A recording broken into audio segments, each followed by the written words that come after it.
Que derrota sonora essa, como há muito tempo não se via. Se a galinha enche o papo de grão em grão, de lateral em lateral, de volante em volante, quem enche o papo é o leão. Essa rima não foi intencional, mas até que ficou legal, e essa segunda também não. Pessoal, hoje a gente vai falar sobre esse jogo, Fortaleza 3, Palmeiras 0. Fazia tempo que não tinha uma derrota com um placar tão elástico assim, em desfavor do Palmeiras, apesar de que hoje uma derrota até não seria uma coisa tão inesperada. O jogo de hoje era em condições muito difíceis. Era um jogo fora de casa, com um gramado bastante ruim, uma sequência de jogos muito pesadas. A gente viu que isso influenciou no desempenho do Palmeiras, trocando algumas peças para poupar jogadores. Outras saíram durante o jogo por exaustão, por condição muscular. Então é claro que isso entra na conta, mas não justifica o Palmeiras ter jogado tão mal e ter perdido da forma que perdeu. Se hoje o resultado fosse diferente, se o Palmeiras conseguisse, por exemplo, um empate, já não seria tão mal. Se vencesse, então, nem se fale, porque era uma rodada muito importante. O Flamengo acabou tropeçando, que era o líder, e se o Palmeiras vencesse e evitar a aproximação de quem vinha atrás, ia passar o Flamengo e assumir a liderança, seria um resultado excelente.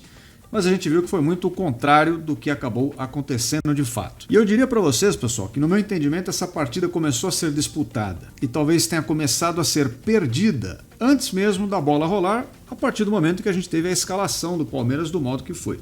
Eu brinquei aqui na abertura desse programa, falando dos laterais e dos volantes. Pois é, hoje o Palmeiras entrou com 4 laterais e 3 volantes. Alguém pode dizer, mas o Gabriel Menino não foi de volante nesse jogo, ele cumpriu a função do 10, a função do Veiga, mas a gente viu como foi, né? A gente sabe que a posição de origem dele não é essa, ele não tem o cacuete de ser o camisa 10, ou se ele tem, pelo menos, eu desconheço, e pela partida de hoje eu continuo com a minha opinião. Já pelas laterais, que deveriam cumprir o papel dos pontas, eles também não têm as características dos pontas. Tanto o Mike pela direita, quanto o Caio Paulista pela esquerda, mas é verdade que as opções de ponta pela esquerda hoje do Palmeiras estavam mais escassas, então pelo lado esquerdo a gente até entenderia um pouco mais. Mas enfim, apesar de tudo isso, o Palmeiras foi assim mesmo para campo, começou a partida, até criou uma chance, que o Gabriel Menino acaba perdendo um gol, dá um susto ali no Fortaleza. Eu confesso que pela imagem do replay o impedimento não estava claro para mim, nem se estava nem se não estava, fiquei em dúvida, mas de toda forma não pode perder aquele gol, né? Se estivesse válido era um gol desperdiçado, e logo na sequência o Palmeiras já é punido. Vai fazer uma saída de jogo errada, um erro técnico, ali, um erro de fundamento, cruzando uma bola no meio campo, o Fortaleza aproveita e abre o placar. Com isso o jogo já fica numa situação muito favorável ao Fortaleza, que passou a jogar ainda mais de uma forma reativa, chegando ao ataque com bolas mais longas, poucos toques na bola e sendo agudo, né? Que é uma característica desse time que a gente já viu desde a temporada passada e lá de trás. É assim mesmo que o Fortaleza gosta de jogar, e a gente acabou dando esse jogo para eles a partir do momento em que cedeu 1-0 de forma tão fácil, entregou mesmo a paçoca ali na defesa. Já o Palmeiras, por outro lado, teve mais a posse de bola, mas era aquela posse de bola inoperante. Fica tocando daqui para lá e não consegue de fato criar uma chance que dê um susto no seu adversário. E aí eu até pergunto para você que está me assistindo. Com essa escalação, no mínimo alternativa, vamos dizer, do Palmeiras, cheia de laterais, a gente viu que no primeiro tempo, em boa parte do jogo, o time ficou cruzando bolas na área, buscando um jogo aéreo. E aí eu até coloco essa pergunta para vocês. Vocês não concordam que se seu plano de jogo é cruzar bolas na área, não seria melhor ter um jogador que fosse bom nisso dentro da área?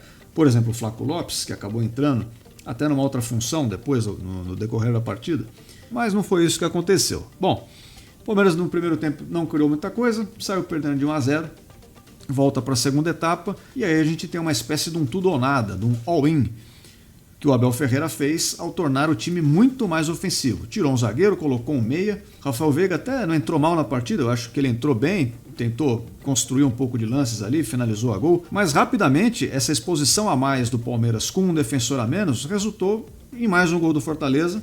Com 2-0 já deu aquela desanimada, porque assim como no primeiro tempo, logo no começo você já toma um gol e vem aquele banho de água fria, e na sequência ainda sai o terceiro gol do Fortaleza, que é para enterrar de vez a possibilidade de vitória palmeirense. Bom, por mais que o Abel Ferreira tenha trazido a cavalaria toda no segundo tempo, entrou Dudu pela esquerda, Estevão pela direita, ainda assim nada disso foi eficiente. O Palmeiras continuou sem criar chance alguma e ainda teve algumas más notícias, por exemplo o Murilo saindo ali com algum problema muscular provavelmente, vamos ver se ele é desfalque para a próxima partida. O Aníbal Moreno tomou cartão amarelo e ficou também suspenso para a próxima partida, que é um clássico contra o Corinthians. Então foi uma série de notícias desagradáveis para o Palmeiras hoje à noite. não foi uma noite muito legal. Eu vou comentar um pouquinho as atuações individuais do time, mas antes disso eu queria passar um breve recado para você que está chegando aqui pela primeira vez. Se você quiser receber mais vídeos, você pode se inscrever aqui no canal.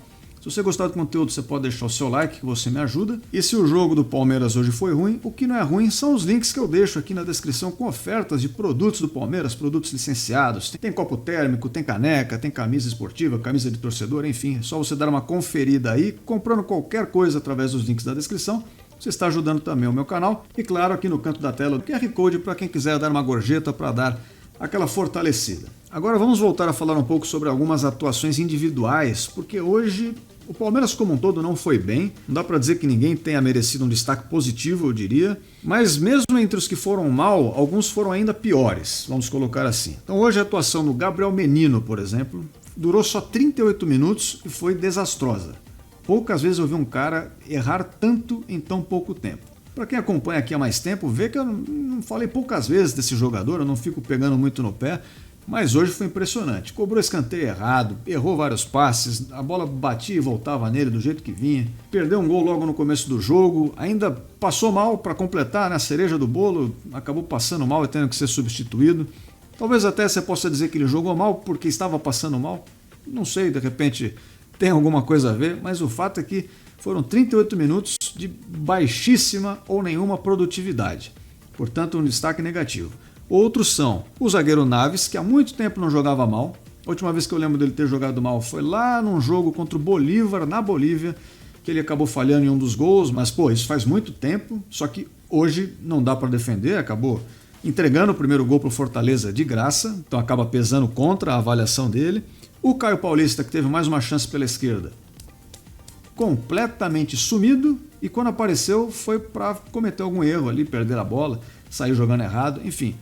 Também não aproveita as chances que tem e não é de agora. Tem tido muita dificuldade todas as vezes que entra. Lá no ataque, Rony não foi bem ao longo da partida, Flaco Lopes entrou, mas também acabou não mudando em nada. Então, enfim, os destaques negativos aqui são muitos. Eu vou até evitar de falar de todo mundo, porque senão o vídeo vai virar só isso. Mas o que dá para condensar tudo numa coisa só é dizer que as atuações individuais do Palmeiras não foram boas e as coletivas também não. Se o Palmeiras perdeu, foi muito por culpa dos seus próprios erros. O Palmeiras facilitou a vida do Fortaleza, em que pese todas as dificuldades que a partida tinha, que a gente mencionou lá atrás, o fato de ser fora de casa, o gramado, a sequência de jogos, tudo isso está em conta, mas 3-0 é um 3-0 e é um 3-0 que o Palmeiras não passou nem perto de ter uma reação efetiva, de se impor sobre o Fortaleza, de demonstrar que tinha uma chance pelo menos de tentar buscar um empate. Não foi isso que aconteceu.